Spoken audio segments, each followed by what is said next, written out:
Дрскоста и забеганоста на власта во трошењето на народните пари кулминира како што се доближуваат изборите. Груевски ги задолжи македонските граѓани за нови 220 милиони евра, без ниту една оправдана причина и објаснување.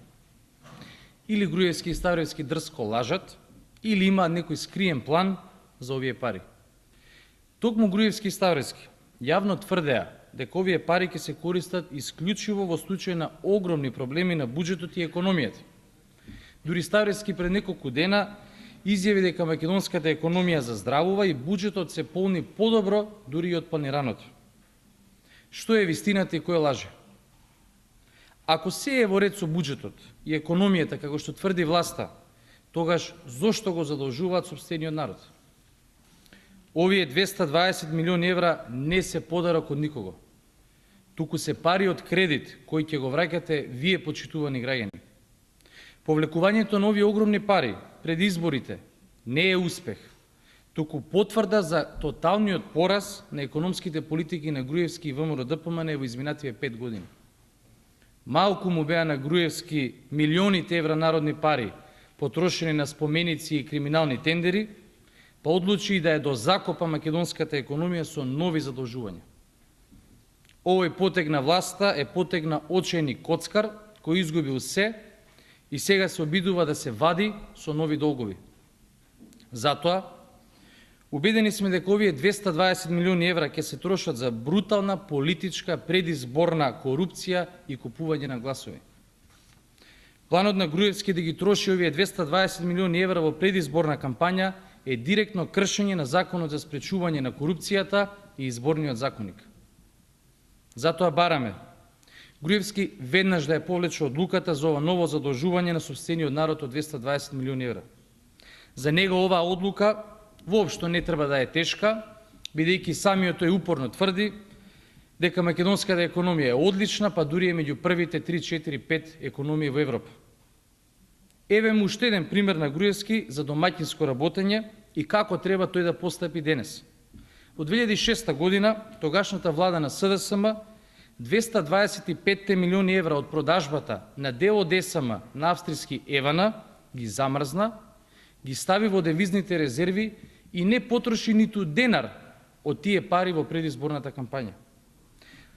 Ако Груевски не ја повлече одлуката, секој потрошен денар од овој кредит од 220 милиони евра ќе го сметаме за незаконско работење, за кое сите инволвирани ќе понесат кривична одговорност. И благодарам и ви стојам на располагање за прашање од ова или некоја друга тема. Повелете.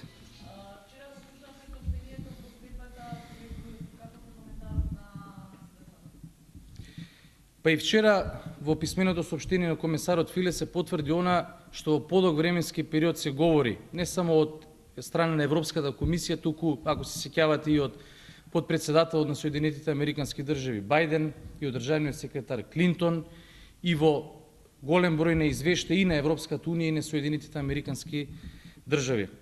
Очигледно дека цел свет го гледа тоа што се случува во Република Македонија, а е екстремно негативно и неповолно, само Никола Груевски тоа не го гледа. Цел свет гледа дека Република Македонија има обврска за фер и демократски избори со учество на опозицијата, само Груевски тоа не го гледа. Соопштението во кое што се тврди дека медиумите се политички репресирани, дека политичкиот диалог не е функционален, апсолутно е потврда на ситуацијата и повторно одговорноста за тоа е ке Груевски и власта и тие се на потек тоа да го коригираат. СДСМ својот дел од врската го направи.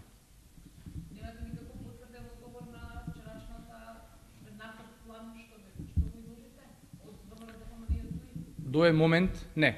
Зошто тие молчат или зошто тие не се изјаснуваат, тука мислам и на ВМРО-ДПМН и на ДУИ, ќе треба нив да ги прашате. Она што можеме да го кажеме е дека СДСМ останува на својот предлог. Тој е разумен, рационален, компромисен, тој е логичен план за одржување на фер и демократски брзи предвремени избори.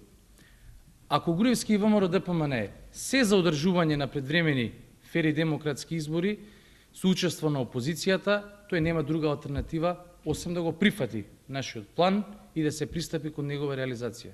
Секоја спротивна одлука од прифаќањето на овој план ќе значи дека тој или не сака избори, или сака избори во кои што опозицијата ја турка на бойкот и на неучество. Оттаму повторно ги повикуваме да се изјаснат, бидејќи тие се и денеска на потека.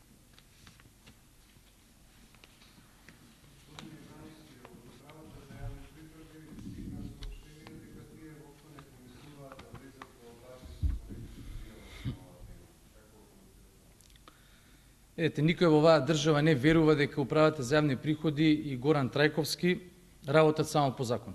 Напротив. СДСМ во ниту еден момент ниту бара управата за јавни приходи да постапува спротивно на законите, ниту пак тие да ги крши. Ние бараме управата за јавни приходи да постапува само по законите и да престанат партиско-политичките притисоци на владините институции, вклучително и УЈП, на 4 медиуми, како што се нарекуваат од Перо Наков. Впрочем, да ја подсетам, самиот Горан Трајковски изјави дека управата за јавни приходи имала податоци и информации за наводно незаконско работење на медиумите од Перо Наков и во 2006, и во 2007, и во 2008, и во 2009 и во 2010 година. Тие постапуваат на крајот на 2010 и 2011 година. Законски е УЈП ако ги имало овие информации да не постапува. И тоа е законски, напротив.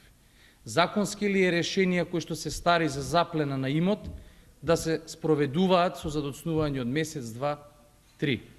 Затоа, уште еднаш бараме да се прифати предлогот на СДСМ и владините институции, во таа смисла УЈП, да престанат со политичките притисоци на медиумите. Нека работат само по закон. Доволно. И благодарам.